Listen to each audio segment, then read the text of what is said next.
वर्णानाम् अर्थसङ्घानां रसानां छन्दसामपि मङ्गलानां च कर्तारौ वन्दे वाणी विनायकौ चित्रं वटतरोर्मूले वृद्धा शिष्या गुरुर्युवा गुरोस्तु मौनं व्याख्यानं शिष्या विच्छिन्नसंशयाः. Namo Namaha. Hearty congratulations to the Sanskrit Department of the Mumbai University on completion of 6 glorious decades. Greetings on the occasion to the head of the Sanskrit Department, teachers, staff, student, Sanskrit lovers and all poetry lovers.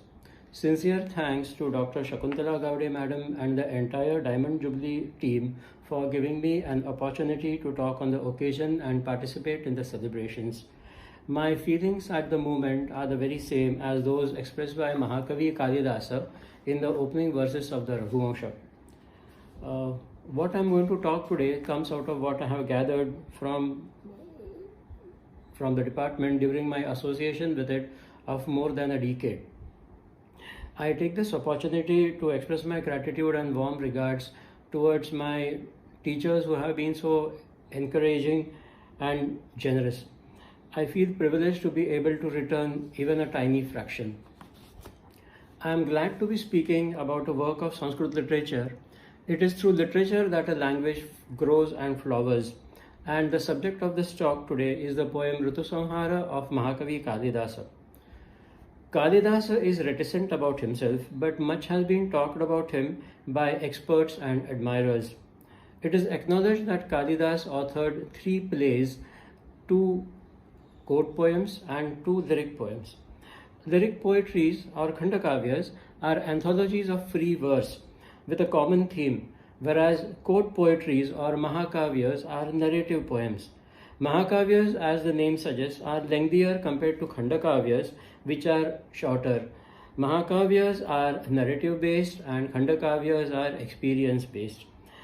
Court poetries or mahakavyas are formatted, bound by rules laid down by literary tradition, which specify that the poem should have a hero, the hero should have certain qualities and qualifications, the poem should be divided into a number of cantos in various meters, it should contain descriptions of conquests and festivals, of weddings and war, of joyous meetings and painful separations, of cities and nature, of sunrise and sunset, the passage of seasons, and exposition of poetic emotions.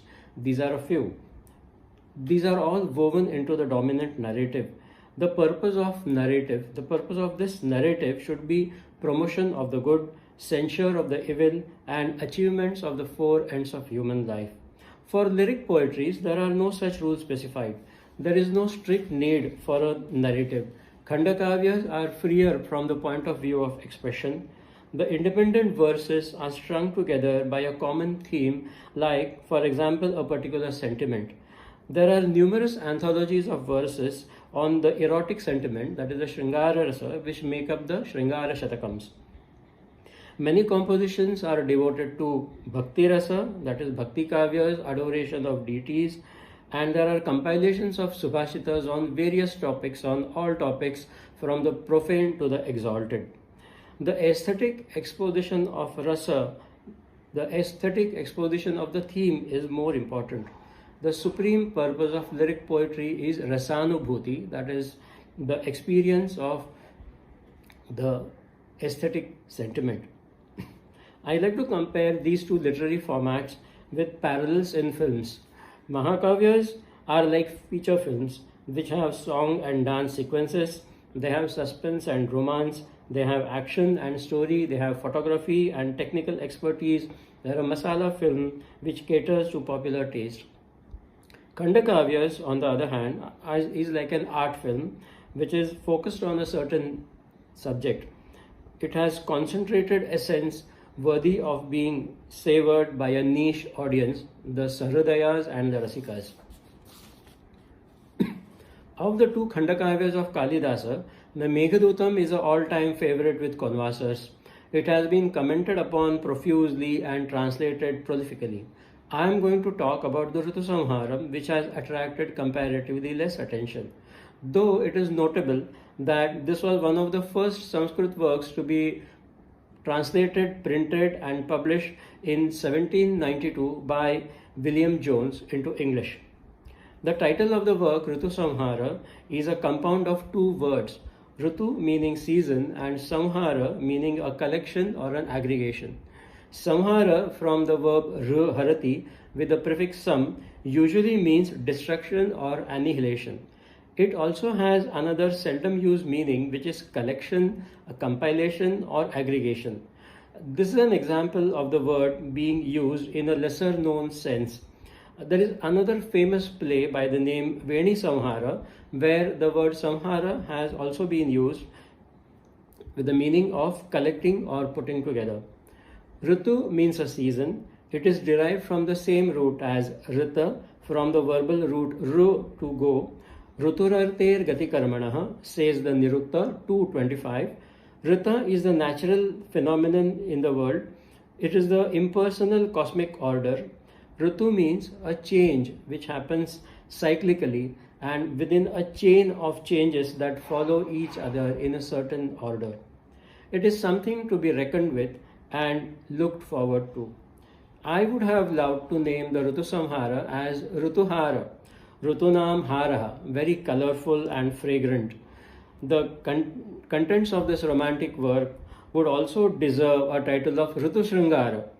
Another appropriate title would be Rtushatakam, which is based on the 100 plus verses in this composition. Rtusamhara is a feast for the senses. Rtusamhara is an album of miniature paintings. Its words shine with a dazzling spectrum of colors and echo with a symphony of sounds. They haunt us as a medley of fragrances. The poem is a heady mix of aesthetic and pleasurable experiences. The Rtusamhara is a poem of love while being a poem of seasons. Nature lovers would love this poem. The poem describes the effect of the seasons on sensitive youthful minds. The three characters in the poem are nature, beauty, and love.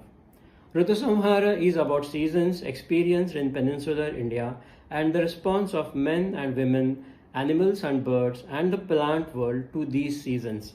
The verses are in the forms of scenes and situations described by the lover to his beloved. The poem integrates the lives and activities of all creatures with the cycle of seasons. Kalidasa's descriptions excel with masterly accuracy and lifelikeness. The vivid pen pictures concur with the minute observations of a botanist or an ornithologist. I attempt to share this sequence of seasons with you through ideas and words of the poet. The description begins with summer, followed by monsoon, followed by autumn, followed by early winter, late winter, and finally spring. Summer.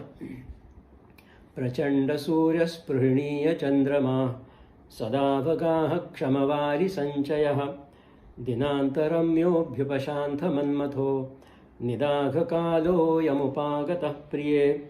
O beloved, summer has arrived.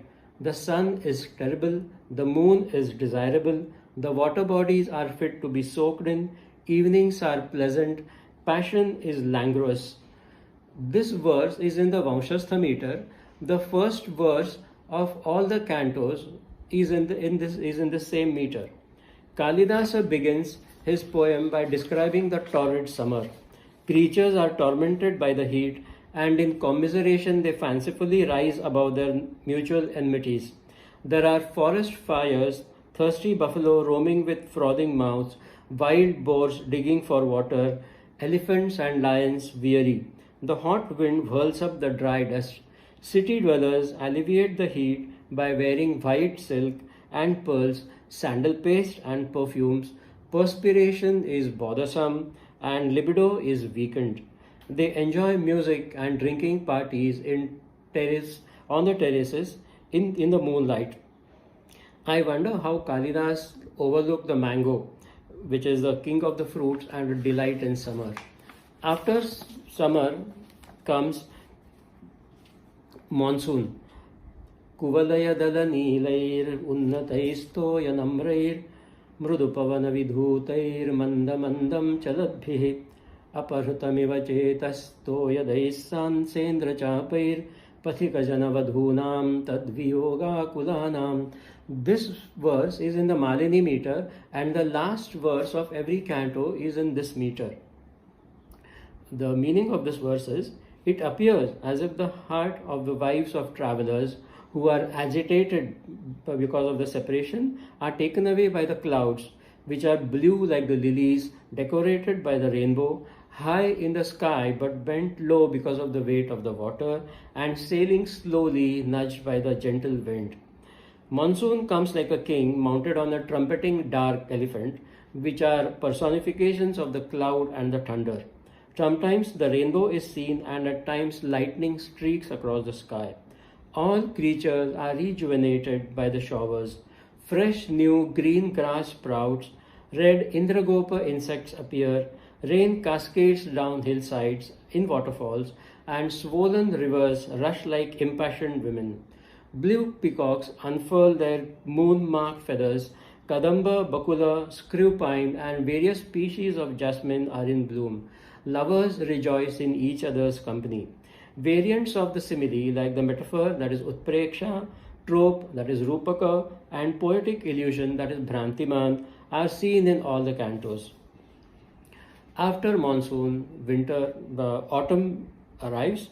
Sampannashali nichaya vrtabhutalani swasthasthita prachura gokula shobhitani hausai sasarasakulai pratinaditani Seemantarani janayanti nranam pramodam. Watching fields covered with rows of ripening paddy, herds of cows resting peacefully, echoing with the calls of swans and cranes, fills people with delight. This verse is in the Vasanta Tilaka meter. Upama Kalidasasya. Kalidasa is famous for his profuse and fitting use of the simile. Here the poet has compared the advent of monsoon with the thunderous arrival of the king, and here autumn comes in coyly like a bride. As the monsoon withdraws, the sky clears up, the bright autumn moon shines amid stars, turbid rivers flow clear, and fallen water levels exposes sandbanks. Pink lotuses resume to bloom, and silvery plumes of white grass sway in the breeze like a bright silk veil. White swans and cranes arrive. The fragrant, aromatic Saptaparni and the purple Kovidara are in bloom now. Many water birds are mentioned, but the mention of the full moon without the mention of the Chakora leaves something amiss. Next, a verse in the Upajati meter from early winter, that is Hemanta Rutu. Nava pravadodgamasasya ramya प्रफुल्ललोद्रः परिपक्वशालिः विलीनपद्मः प्रपतत्तुषारो हेमन्तकालः समुपागतोऽयम्. O beloved, winter has arrived, charming with new crop sprouts, flowering lodra trees, ripening paddy, withered lotus, and falling dew. In the early winter, the crops are ready for harvest. Herds of deer raid the fields. More migratory birds arrive. Lotus creepers wither dry. People like to enjoy drinking wine, oil massages, and basking in the sun. Ladies dry their hair with aloe wood smoke. Kalidasa seems to have missed the bounty of fruits and vegetables in this season. Late winter, that is Shishira Rutu. As winter intensifies, the breeze is cold and laden with dew. People enjoy sweets of new rice and sugar, fragrant betel quids. Windows of the homes are drawn shut and heavy garments worn. Men and women laze in the sun and by the fireplace. Long, cozy nights set fire to passion. The two cantos describing both the winters are shorter than the other cantos. This verse is in the Vanshastha meter. Niruddhavata mandirodaram hutashano bhanumatoga Kurunivasasya balasya yauvana prayanti kale trajanasya sevyatam. In this season, people resort to the inner rooms of homes with windows drawn shut, enjoy the fireplace and the rays of the sun, wear heavy garments, and enjoy the company of youthful ladies. Spring next arrives like a warrior armed with flower darts. Love is in the air, and the breeze is balmy. People are in a good mood. They wear yellow and saffron dresses. Ashoka, yellow champaka, palasha, mango, and the golden laburnum trees are in flower. Bees are humming and koels are cooing frenziedly. It is the mating season for birds and animals. Travelers long to return home to their dear ones. I always wonder how Sanskrit poet overlook the colorful butterflies. They seldom feature in Sanskrit poetry, though bumblebees are mentioned generously. A figure of speech that figures prominently and frequently in this poem is Swabhavokti. Swabhavokti is the graphic, aesthetic pen picture of a scene or happening. Swabhavokti is akin to a still life painting. The Rtusamhara is studded with simple, beautiful descriptions of the 6 seasons. The seasons are picturesquely beautiful in themselves. They surely do not need any embellished words or figure of speech to bring out their beauty.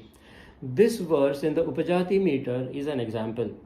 Druma sapushpa saridam sapadmam striyas sakama pavanastu gandhi sukha pradosha divasascha ramya sarvam priye charutaram vasante.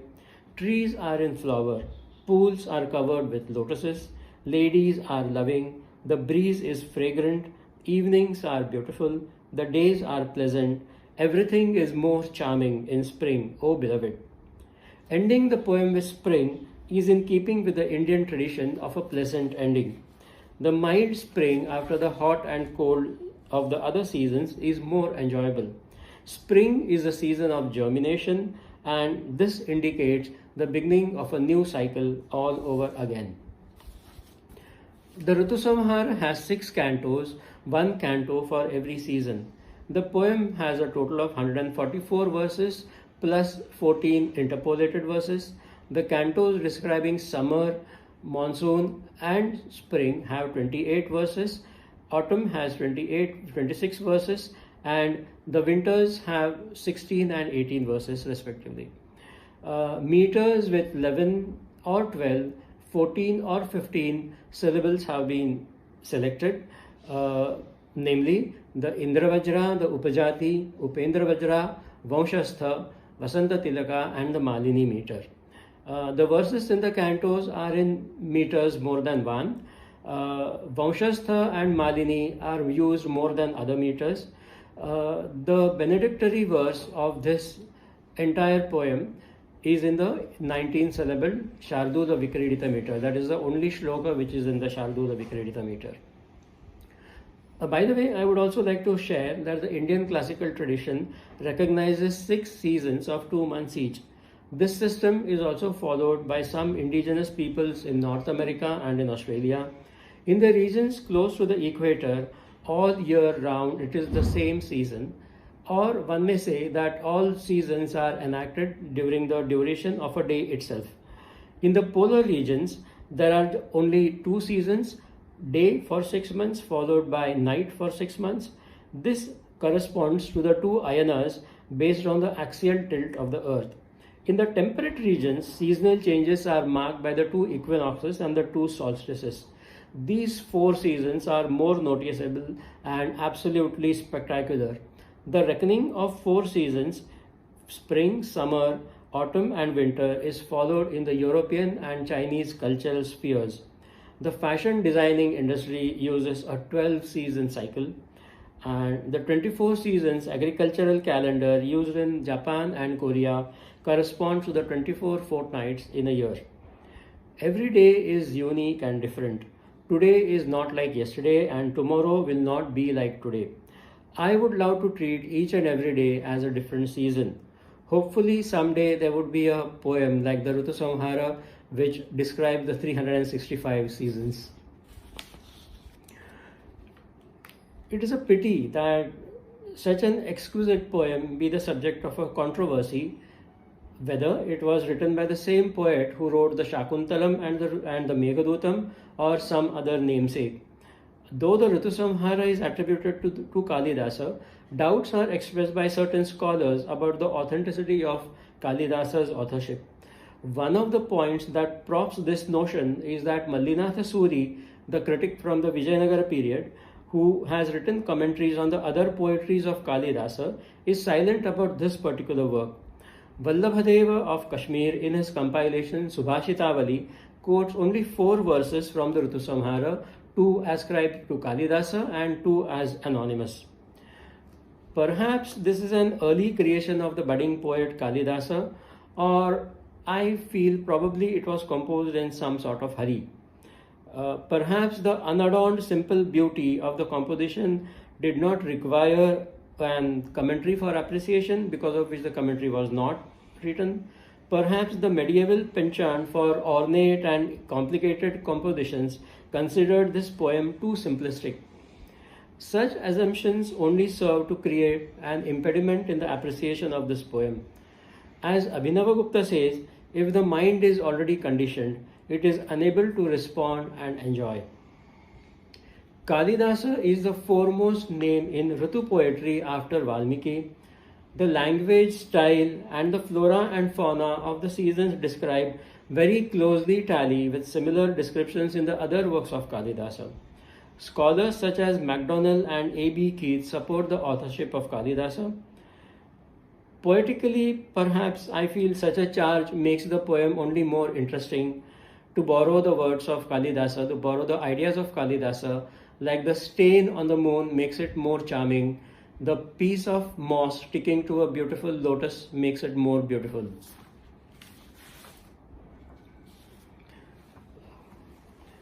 What is the speciality of this poetry, of this particular poem, Rtusamhara? Sanskrit literature abounds in picturesque descriptions of seasons, beginning with hymns like the Parjanya Suktam and the Manduka Suktam in the Rigveda, followed by Ramayana and Mahabharata, the Brahmanical and Jain Puranas, and the Buddhist literature. It is refined and elaborated in the Gadya, Padya, Nataka, Champu, and Kavya literature. Descriptions of seasons creates the mood and the background for the events of the stories and the plays. The seasons play the role of a character in the plot. Shastra texts on Ayurveda, Arthashastra, Kama Shastra, Kavya Shastra, and Natya Shastra, to name a few, also refer to the seasons. Ayurveda prescribes specific regimen and diet for different seasons, called Ritucharya. For example, light foods and white garments in summer, and heavy foods and dark garments for winter. Arthashastra is concerned with the seasonal agricultural cycle and its economic and political implications. In Rtusamhara, the seasons are dramatis personae. The seasons are the protagonists. The seasons play the pivotal role and others respond to their changes. The Rtusamhara has the distinction of being the earliest poem of this genre, if not the only one. Dr. V. Raghavan states, although Rituvarnana had already become established as a part of poetry, it was Kalidasa who for the first time thought of a self-contained separate poem on this theme. The Rtusamhara is a secular poem. It adores nature. It needs no deities or festivals or rituals. The sole objects of worship are nature and love. It is not preachy. It does not pretend to convey any moral message. It is not prudish. It celebrates love freely and fully. The Rtusamhara belongs to a genre of literature which is art for art's sake. Seasons as time and space do not serve as a setting for any narrative. They manifest in their own right as things of beauty. Today in 2023, when we look at the Rtusamhara, there is absolutely no reason to question its creation. Today it is perfectly in place to have a work of art that has a landscape or a season as its subject. In Marathi, we have the very famous Rituchakra written by Durga Bhagwat. We have Mahakavi Thomre's very famous poem Shravanamasi Harshamanasi. We have the Four Seasons Concerto of Vivaldi. We have paintings, landscape paintings of Van Gogh and Monet, of Constable and Turner. Romanticism, a movement which originated in Europe in the 18th century,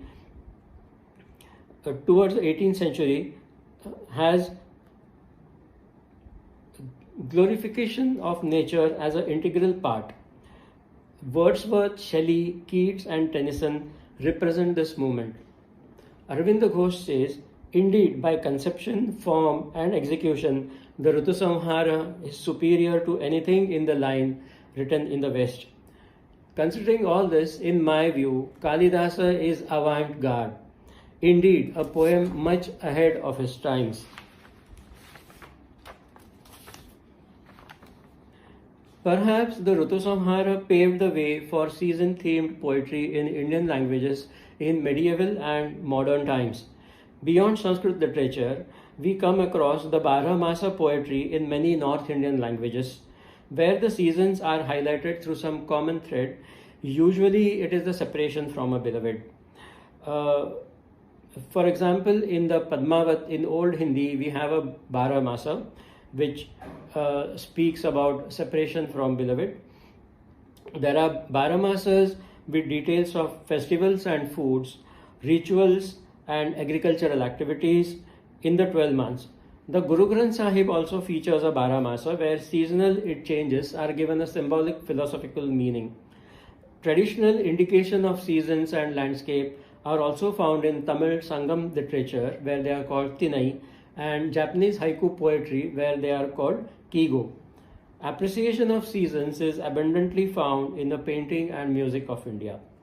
I think the Rtusamhara is a leading representative of pure art form across timelines, across boundaries, and across art forms. Today, we rudely awaken to the environmental imbalance and climate change and its effects on human life. In such times, I think the Rtusamhara is a beautiful poem that enables dialogue with nature. It creates empathy with surroundings. In my own case, for example, after reading the poem, I wish to know more about the trees and the birds described in the poem. I was curious to know about the purple bauhunia and the orange flame of the forest. As I knew more about them, I came to appreciate them better. I appreciate the fragrant devil's tree and the compound flower balls of the Kadamba around the suburbs of Mumbai.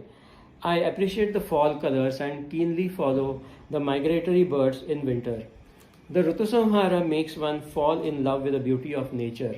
When we appreciate nature, we strive to preserve it and promote nature. Instructions on conservation through romantic poems would indeed be more palatable. Just as in Sanskrit Kavya we say Kanta Sammita Vachaha. If some of you would now be interested to read the Rtusamhara, I think this talk has been more fruitful. I conclude with warm regards and best wishes. May the Sanskrit department of the Mumbai University flourish and flower for many more cycles of seasons to come. Namo Namaha. Dhanyavadaha.